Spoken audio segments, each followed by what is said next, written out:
जय हिंद दोस्तों। मन की फैक्ट यूट्यूब चैनल में आप सभी का स्वागत है। साथियों, आज की इस वीडियो में हम केमिस्ट्री सब्जेक्ट के मोस्ट वीवीआई क्वेश्चन को देखने वाले हैं, जो बिहार पॉलिटेक्निक के एंट्रेंस एग्जाम में पूछने का चांस जो बहुत ही ज़्यादा है।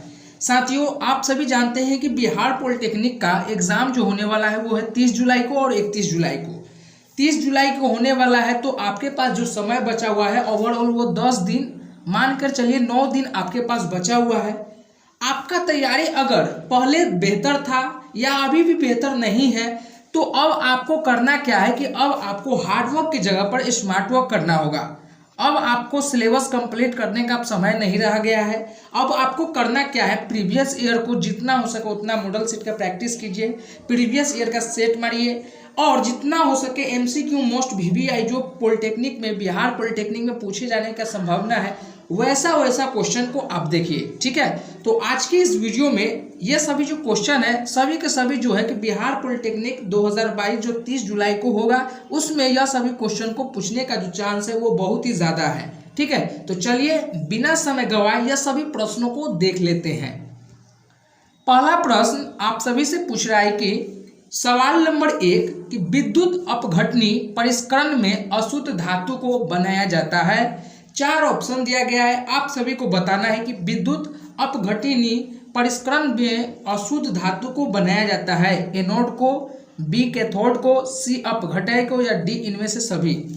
साथियों, आप सभी को मैं बता दूं कि विद्युत अपघटनी परिष्करण जो विधि है, इस विधि से सिर्फ और सिर्फ शुद्ध धातु को बनाया जाता है, सिर्फ और सिर्फ शुद्ध धातु को बनाया जाता है।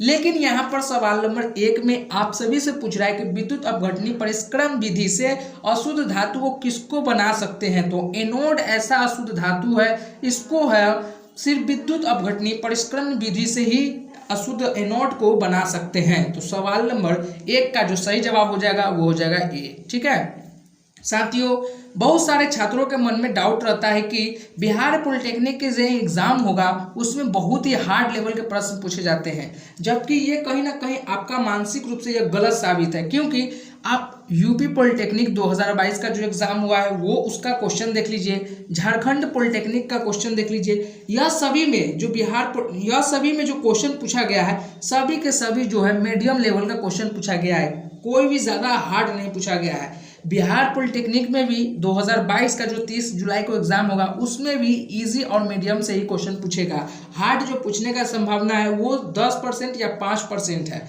उससे ज़्यादा नहीं पूछेगा। 2021 में सिर्फ पूछ लिया था हार्ड, इसलिए सभी बच्चे भयभीत थे कि इस बार ही पूछेगा।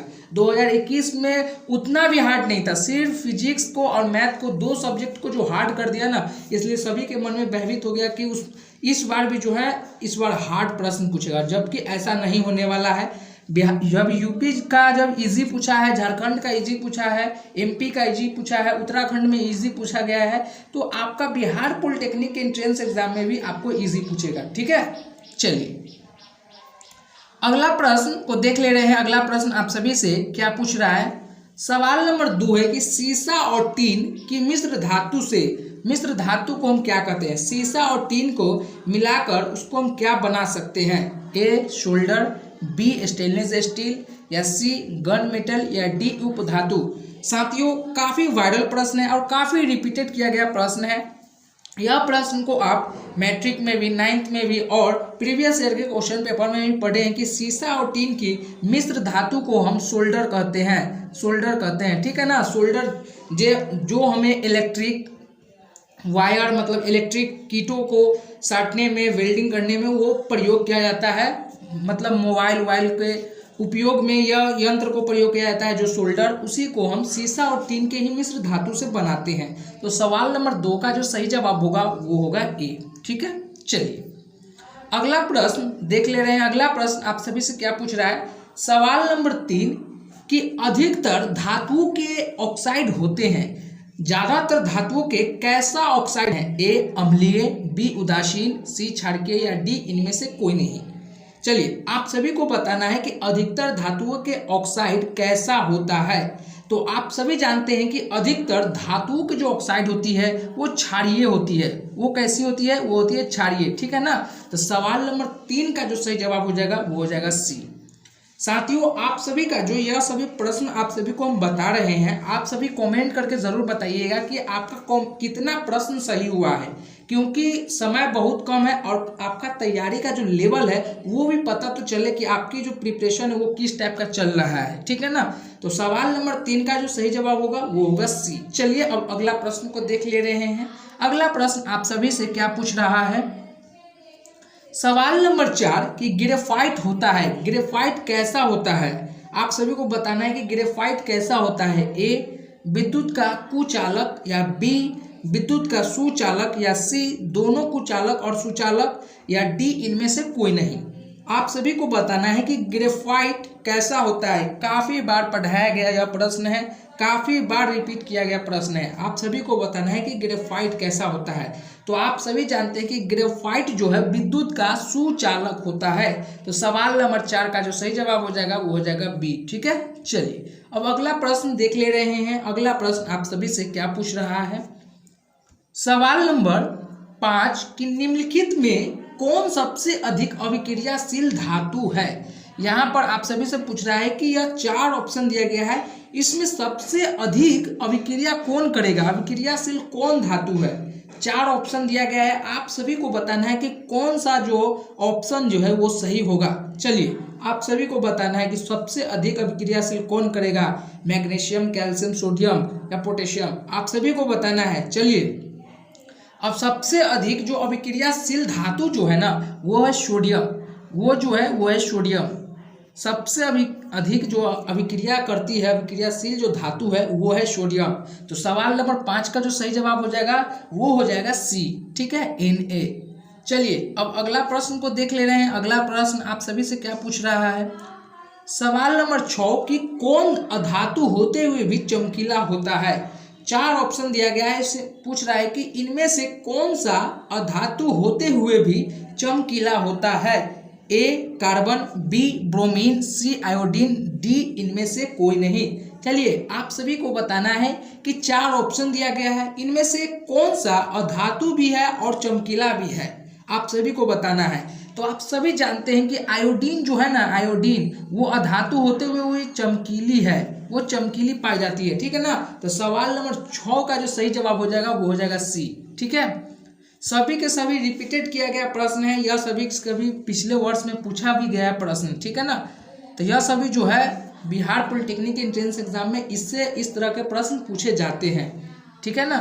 चलिए अब अगला सवाल नंबर 7 का प्रश्न देख ले रहे हैं। अगला प्रश्न क्या आप सभी से पूछ रहा है कि किस रासायनिक यौगिक को गर्म करने पर प्लास्टर ऑफ पेरिस प्राप्त किया जा सकता है। काफी बार रिपीट किया गया प्रश्न है, बोर्ड एग्जाम में भी पढ़े हैं आप, बिहार पॉलिटेक्निक एंट्रेंस एग्जाम की तैयारी अगर आप कर रहे हैं तो इसमें भी आपको कम से कम 2-3 बार तो आप पढ़ ही चुके होंगे। यह प्रश्न को काफी बार रिपीट किया गया प्रश्न है। आप सभी से पूछ रहा है कि रासायनिक यौगिक को कौन जो है, यह 4 ऑप्शन दिया गया है, इसमें से कौन सा रासायनिक है जिसको हम गर्म करने पर प्लास्टर ऑफ पेरिस प्राप्त कर सकते हैं, आप सभी को बताना है। तो आप सभी जानते हैं कि जिप्सम रासायनिक यौगिक को, अगर जिप्सम को हम गर्म करेंगे ना तो हमको जो प्राप्त होगा वो प्राप्त होगा प्लास्टर ऑफ पेरिस। तो सवाल नंबर 7 का जो सही जवाब होगा वो होगा बी। ठीक है।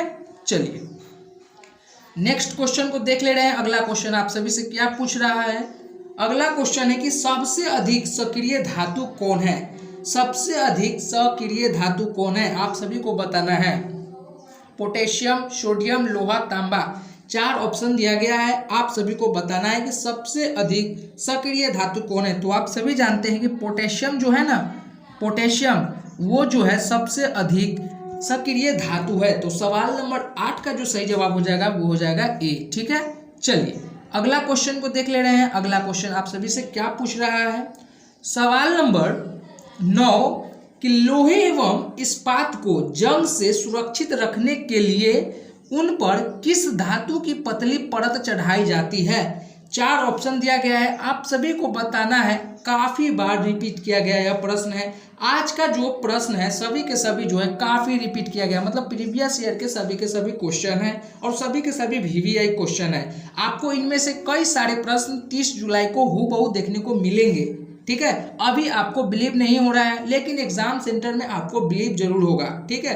तो यहाँ पर आप सभी से सवाल नंबर 9 पूछ रहा है कि लोहा और इस्पात को जंग से सुरक्षित रखने की कौन सी धातु की पतली परत चढ़ाई जाती है। तो आप सभी जानते हैं कि जिंक धातु की अगर हम पतली परत अगर चढ़ा दें तो लोहा और इस्पात को जंग लगने से सुरक्षित बचाया जा सकता है, ठीक है ना। तो सवाल नंबर 9 का जो सही जवाब हो जाएगा वो हो जाएगा आपका डी, ठीक है। चलिए नेक्स्ट क्वेश्चन को देख ले रहे हैं। अगला क्वेश्चन आप सभी से क्या पूछ रहा है, सवाल नंबर 10 कि कौन सा अधातु कमरे के ताप पर द्रव होता है। काफी VVI का क्वेश्चन है, यह जो क्वेश्चन है इसको हम 99.9% इसको हम चांस रखते हैं कि आपके बिहार पॉलिटेक्निक 2022 के 30 जुलाई को यह क्वेश्चन आपको देखने को मिल सकते हैं। ये ऐसे पूछ ले या कौन सा धातु कमरे के ताप पर द्रव है, या यह क्वेश्चन जो है कौन सा अधातु कमरे के ताप पर है, इसमें यह जो क्वेश्चन है ना श्योर है कि आपसे पूछेगा, ठीक है। तो आप सभी को बताना है कि कौन सा अधातु कमरे के ताप पर द्रव हो जाता है। तो आप सभी जानते हैं कि ब्रोमीन अधातु जो है ना कमरे के ताप पर द्रव हो जाता है। और धातु में पूछता तो पारा धातु जो है कमरे के ताप पर, पारा जो धातु है कमरे के ताप पर द्रव हो जाता है। तो सवाल नंबर 10 जो पूछ रहा है अधातु, तो यह अधातु जो है ब्रोमीन जो कमरे के ताप पर द्रव हो जाता है। तो सवाल नंबर 10 का जो सही जवाब होगा वो होगा ए, ठीक है। चलिए अब अगला क्वेश्चन को देख ले रहे हैं। अगला क्वेश्चन आप सभी से क्या पूछ रहा है, सवाल नंबर 11 की बक्साइड निम्नलिखित में से किस धातु के अयस्क है। 4 ऑप्शन दिया गया है, आप सभी को बताना है कि बक्साइड जो है इसमें यह चारों ऑप्शन में से कौन सी धातु का अयस्क है, मैग्नीशियम, सोडियम, एल्युमिनियम या बेरियम। आप सभी को बताना है, काफी रिपीटेड किया गया प्रश्न है ये भी, ठीक है, और काफी साधारण प्रश्न है। बक्साइड कौन से धातु का अयस्क है, तो आप सभी जानते हैं कि एल्युमिनियम धातु के अयस्क है बक्साइड। तो सवाल नंबर 11 का जो सही जवाब होगा वो होगा सी, ठीक है। चलिए अब अगला क्वेश्चन को देख ले रहे हैं। अगला क्वेश्चन आप सभी से क्या पूछ रहा है, सवाल नंबर 12 कि सबसे अधिक तन्य धातु कौन है। सबसे अधिक मतलब सबसे ज्यादा किसको हम लमाट सकते हैं, कौन सी धातु को जो सबसे ज्यादा हम खींच सकते हैं। ए चांदी, तांबा, सी एल्युमिनियम या डी सोना। आप सभी को बताना है कि तन्य धातु कौन सा है। काफी साधारण प्रश्न है, काफी बार पूछा गया ये भी प्रश्न है, आप सभी को बताना है। तो आप सभी जानते हैं कि जो सबसे अधिक किसी को अगर हम लमाट सकते हैं, तन्य कर सकते हैं, तो वो है सोना। सोना को हम बहुत लंबा कर सकते हैं, ठीक है। तो सवाल नंबर 12 का जो सही जवाब हो जाएगा वो हो जाएगा डी, ठीक है। चलिए अगला क्वेश्चन को देख ले रहे हैं। अगला क्वेश्चन आप सभी से क्या पूछ रहा है, सवाल नंबर 13 कि कौन अधातु है। 4 ऑप्शन दिया गया है, आप सभी को बताना है कि इनमें से कौन अधातु है। चलिए आप सभी को बताना है कौन अधातु है, आप सभी को बताना है। तो आप सभी जानते हैं कि कार्बन जो है ना, कार्बन वो अधातु है, कार्बन जो तत्व है वो अधातु है। तो सवाल नंबर 13 का जो सही जवाब होगा वो होगा बी, ठीक है। चलिए अगला क्वेश्चन को देख ले रहे हैं। अगला क्वेश्चन आप सभी से क्या पूछ रहा है, ये भी क्वेश्चन काफी साधारण और जबरदस्त क्वेश्चन है कि निम्नलिखित में से किसे चाकू से काटा जा सकता है। आप सभी को बताना है कि किसको हम चाकू से काट सकते हैं। काफी बार पूछा गया प्रश्न है, यह मैट्रिक में भी पूछा गया है। सोडियम, कैल्शियम, कॉपर और आयरन। आप सभी को बताना है कि चाकू से काटा जा सकता है।